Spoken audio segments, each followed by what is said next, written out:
এনে গৌৰৱ দা আপুনি পলিটিচিয়ান হিচাপে মানে বৰ্তাৰ ফেন আছিলে নে? বৰ্তাৰ ফেন মানে মোৰ দেউতা of course I thought he was মানে টুৱাৰ্ডছ দি এণ্ড যেতিয়া চিফ মিনিষ্টাৰ হিচাপে তেওঁ যিদৰে মানে সহজ সৰল আছিলে সেই সহজ সৰলতাৰ I was a big fan of that because and the way he kept up to date তেওঁ বয়সত আমাতকৈ কিমান ছিনিয়ৰ আছিলে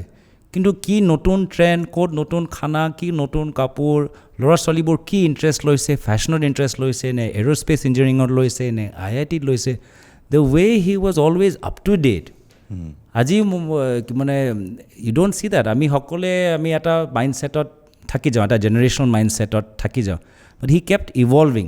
কথাবোৰ বুজি পাই আছিলে শেষত মানে বিভিন্ন পৰ্টেল সকলোকে মাতি আনি চবকে তেওঁ যে সন্মান কৰিছিলে বিশেষকৈ যুৱকসকলক তেওঁ উদি কোৱাৰ দৰে 3 বাৰ কৈ মুখ্যমন্ত্ৰী কোনোবা এজন যুৱক তেওঁৰ ওচৰলৈ গৈ নিশ্চয় অলপ ভয় কৰিব আৰু তেওঁ দেখাব পাৰে কি চোৱা সৰু ল'ৰা তুমি আহিছা মোৰ বাবে তোমাৰ মালিকক মই চিনি পাওঁ এইবোৰ চব ক'ব পাৰে কিন্তু তেওঁ যে একদম পিঠিৰ ওপৰত হাত ৰাখি যে ক'বা ভাল কৰিছা এনকাৰেজ কৰিছা মটিভেট কৰিছা আই think that's A fantastic gesture মানে সেইটো শিকিবলগীয়া কথা মানে এইটো ক্ষেত্ৰত পলিটিকেল ক্ষেত্ৰত ছাপোৰ্ট কৰিছিলে নে তেখেতে মানে তেওঁৰ পলিটিকেল ডিচিজন আপোনাক পলিটিক্সত অহাটো বিচাৰিছিলে কিমান সৰু কালৰ পৰাই বিচাৰিছিলে নেকি মইতো মোক কোৱা নাই কিন্তু সৰু কালৰ পৰাই বিচাৰিছে আৰু মানে আমাৰ সেইটোৱে মই বুজি পোৱা নাই সেইটো মই স্কুলৰ দুখ দিছোঁ মোৰ স্কুলৰ দুখ ভাল স্কুলত গৈছোঁ দিল্লী চেণ্ট কলম্বাছত তুমি ভাবি চোৱাচোন 90sৰ ভাল স্কুল দিল্লী টপ স্কুলৰ মাজত মাত্ৰ খালি ছায়েন্স এণ্ড কমাৰ্চ আছে আৰ্টছ নাই এনেকুৱা স্কুল থাকিব পাৰে নেকি নহ'লে মোৰ ইণ্টাৰেষ্ট আছিলে history if head given me a choice মইতো আৰ্টছ সোমালোহেঁতেন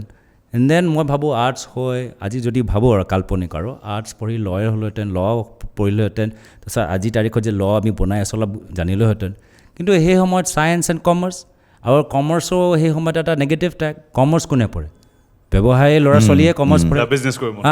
আমি এনেকৈ অসমৰ এটা মিডল ক্লাছ ফেমিলি আমি সেই সময়ত মোৰ দেউতা না মন্ত্ৰী আছিল না মুখ্যমন্ত্ৰী আছিলে তেওঁ এজন সাংসদ আছিলে আমি কিয় কমাৰ্চত যাম এইটো কমাৰ্চ কিবা পঢ়িবলৈ কথা নেকি ছায়েন্স পঢ়িব লাগে MBA কৰা আৰু MBA পিছত টুথপেষ্ট বিক্ৰী কৰিব পাৰিব সেইটোৱে আৰু তো মই মোৰ থিংকিং আছিলে মোৰ আৰ্টছ নাই 11-12ত ছায়েন্স কমাৰ্চকৈ মই ছায়েন্সে পঢ়োঁ ছায়েন্স পঢ়াৰ পিছত 4 বছৰ ইঞ্জিনিয়াৰিং কৰোঁ ইঞ্জিনিয়াৰিং কৰাৰ পিছত MBA কৰোঁ তাৰপিছত পেপচি কোকাকোলাত সোমাওঁ I was going down that very traditional track thankfully এটা সময়ত মোক এজন মানুহে এনে হঠাতে সুধিলে যে তোমাৰ জীৱনৰ উদ্দেশ্যটো কি তো মই CEO হ'ম আৰু কেতিয়াবা কোম্পানী CEO হ'ম না জীৱনৰ এইবোৰ সৰু কথা অলপ ভালকৈ ভাবা মানে কেনেকৈ ভাবিব লাগে আপুনি এই প্ৰশ্নৰ ওপৰত কেনেকৈ ভাবোঁ মই তেতিয়া ক'লে তুমি চোৱা মানুহে ইদা ক্ষমতা বিচাৰে নহ'লে ধন বিচাৰে নহ'লে ফেম বিচাৰে পাৱাৰ ৱেল্থ ফেম তুমি এটা চুজ কৰা তাৰ 3টা মাজত তোমাৰ কি প্ৰায়ৰিটি আৰু সেই হিচাপে তুমি choose it's a very good question তেতিয়া মই সেই সময়ত প্ৰাইভেট ছেক্টৰত চাকৰি কৰি আছিলোঁ ইণ্টাৰ্ণশ্বিপ কৰি আছিলোঁ তাৰপিছত কি লাগে চ' ৱেল্থ মই সৰু কালৰ পৰাই ৱেল্থ লৈ ইমান মোক যে দামী ঘড়ী বা লেটেষ্ট মোবাইল ফোন লাগে বা বিগ কাৰ লাগে নট দেট এক্সাইটেড ফেম মই কেতিয়াও ক'বলৈ বিচাৰোঁ নেকি চোৱা দিল্লীত কয় না তুঝে পতা মেৰা বাপ কন হে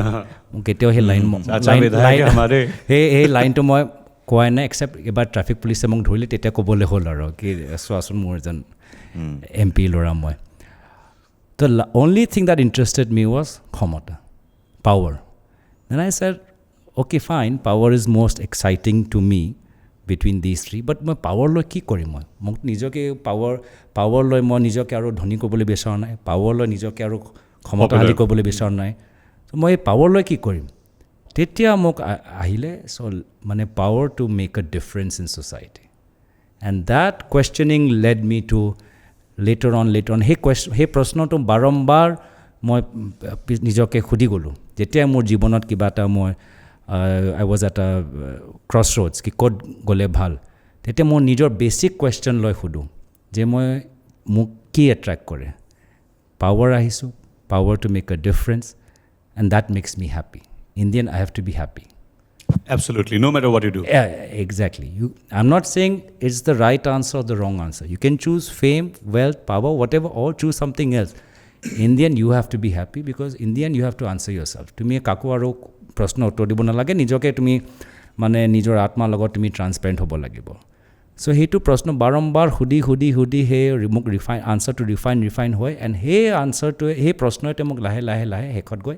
ইঞ্জিনিয়াৰিঙৰ পৰা আঁতৰি পলিটিক্সত লৈ আনিলে কিন্তু আপুনিতো এয়াৰলোড কৰিলে ঠিকে তাৰপাছততো আপুনি আমেৰিকানে ক'বলৈ গুচি গৈছিলে অঁ কিন্তু আপোনাৰ মতে যদি আপুনি ধৰি লওক ক্ষমতা লাগে ক্ষমতা আপোনালোকৰ ফিল্ডত মানে মানুহ যাৰ ওচৰত বেছি থাকে তেওঁলোকৰ হাততে ক্ষমতা থাকে ন না কিন্তু সেই সময়ত মই ৰাজনীতিৰ ক্ষেত্ৰতে নাছিলোঁ মই সেই প্ৰশ্ন লৈ মই এন জি অ' লাইনত সোমাই গ'লোঁ এইকাৰণে মোক যে কৈছিলে যে দেউতাই বিচাৰিছিলে কিন্তু দেউতাই বিচাৰিলেও মোক কোৱা নাছিলে যেতিয়া মই প্ৰাইভেট ছেক্টৰ এৰিলোঁ মই পাব্লিক লাইফত মানে কি ছ'চিয়েল ৱৰ্ক কৰিবলৈ আহিলোঁ তেতিয়া মোক কোৱা নাছিলে কি ৰাজনীতিলৈ আহা ইয়াতকৈ আৰু ডাঙৰ মঞ্চ কি আছে সমাজৰ ভিতৰত পৰিৱৰ্তন আনিবলৈ তেতিয়াও মই নক'লে খালি তেওঁ ছাপৰ্ট কৰিলে আচ্ছা কি ভাবিছা মোক কৈছে এন জি অ' লাইনত অ'কে চ' সেই যে তেওঁ যে মোক সদায় ছাপৰ্ট কৰিলে মোক ওপৰত হেঁচা নিদিলে মোক এনফ'ৰ্চ নকৰিলে মোক ফ্ৰী হেণ্ড দিলে and may be at the back of his mind he is like अच्छा ये जो रास्ते में जा रहा है ये एंड में जाके मेरे पास ही आने वाला है ये घूरी पुकाई মোৰ ওচৰত আহিব লাগে তো কিয় মই টানি দিওঁ তো মই তোক প্ৰাইভেট ছেক্টৰ এৰি এন জি অ' লাইনত সোমালোঁ প্ৰবাহ নে কিবা আছিলে অঁ প্ৰবাহ এন জি অ' লাইনত সোমালোঁ তাৰপিছত এন জি অ' এতিয়া যেতিয়া এন জি অ' লাইনত সোমালোঁ এন জি অ' বাবে এন জি অ' চলাই কেনেকৈ মই নাজানোৱে মইতো ইঞ্জিনিয়াৰিং পঢ়িছোঁ এন জি অ' কেনেকৈ চলায় এন জি অ' চলোৱা আৰু কোম্পানী চলোৱাৰ মাজতো পাৰ্থক্য কোম্পানী চলাবলৈ হ'লে MBA পঢ়া এন জি অ' চলাবলৈ কি পঢ়িব লাগে তেতিয়া সেই কৰ্চটো আহিলে মাষ্টাৰ্ছ ইন পাব্লিক এডমিনিষ্ট্ৰেশ্যন তো সেই পঢ়িবলৈ মই বিদেশত গ'লোঁ only because from CEO of company মই ভাবিছোঁ CEO of world bank CEO of কিবা UN এজেঞ্চি হ'ম মানে পাব্লিক লাইনত তাৰপিছত মানে এই শেষত মানে কি হ'ল মই যেতিয়া কিবা ক্ষেত্ৰত মই চাকৰি পোৱা নাই এইটো মানে ভগৱান কপাল নেকি NYU কৰিলোঁ ভাল ডিগ্ৰী মানে কৰি আহিলোঁ ইণ্টাৰভিউ কৰিছোঁ ক'তো চাকৰি পোৱা নাই মই কি হৈছে বা ইমান মই দেখাইছোঁ মই ইণ্ডিয়া পৰা আহিছোঁ চব ট্ৰাই কৰিছোঁ ৰেজিউমে যেনেকৈ ভাল কৰাব লাগে গোটেইবোৰ মই ট্ৰাই কৰালোঁ তথাপিও ক'তো মোক ইণ্টাৰভিউলৈকে মোৰ অহা নাই তেতিয়া মোক আৰু এজন friend that's why I really believe in the power of conversations মানুহে ভগৱানে ওপৰৰ পৰা কি ছিগনেল কি ইংগিত দিয়ে সেই সময়ত আৰু এজন বন্ধু আহি পালে সেই বন্ধুৱে মোক সুধিলে তুমি ভাৰতৰ উত্তৰ পূৰ্বাঞ্চলৰ অসমৰ পৰা আহা তুমি সৰুকালৰ পৰা দিল্লীত জন্ম হ'লা দিল্লীত ডাঙৰ হ'লা তুমি এতিয়া উচ্চ শিক্ষিত হ'লা এতিয়া তুমি মাষ্টাৰ্ছ ইন পাব্লিক এডমিনিষ্ট্ৰেশ্যন কৰি সামাজিক কামবোৰ কৰিবলৈ বিচাৰিছা পৃথিৱীত বেলেগ ঠাইত চাকৰি বিচৰাতকৈ নিজৰ অসমত গৈ তুমি কিয় একো নকৰা মই ভেৰি পাৱাৰফুল কুৱেশ্যন ইয়াকতো মনা কৰিব নোৱাৰোঁ যদি মই কওঁ কি নালাগে পিছত I am being very selfish আৰু এই অসমৰ ৰাইজৰ মৰমৰ কাৰণে মোৰ পিতৃ এটা স্থানলৈ পালে যাৰ পিছত আমাৰ এটা সামৰ্থ্য হ'ল যে মই US আহি উচ্চ শিক্ষা গ্ৰহণ কৰিছোঁ তো মোৰ শেষত গৈ সেই অসমৰ ৰাইজৰ প্ৰতি মোৰ এটা কৰ্তব্য আছে I am a bit philosophical and spiritual that way so' সেইকাৰণে মই সেই সময় 2010 চনত বা 11 চনত মই ভাবিলোঁ কি they give 2 years of my life to come and set up some a non profit in Assam and I did